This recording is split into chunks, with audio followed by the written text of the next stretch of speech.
श्री श्री जय सियाराम। चलो मुझे गोटे नुआ जगह के बुलेमा आम घर पाखे तेलेंडा बोली गोटे गाँटी अच्छे से रामचंदी मंदिर अच्छन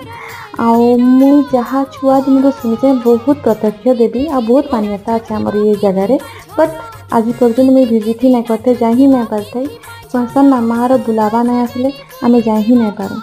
जेन भी तीर्थ जगह हो बुलावा नहीं आसले आम जिते ट्राए कले भी आम जा नहीं पारूँ। आज फाइनाली मत माँ बुलावा पलि आसला आशीर्वाद मिलगला आई आम समस्ते मिसिक बाहरी जाइलु घर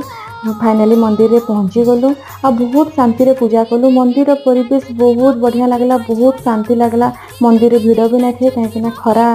दिन ना दिन बेला एति कहीं भी नहीं आसन मंदिर बिल्कुल पूरा खाली थिला दुईटा ही तीनटा भक्त थे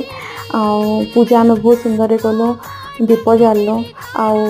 बाहरी आसलु सेनु आम छुआ मैंने अलग ही मस्ती थे आपण मैंने संध्या टाइम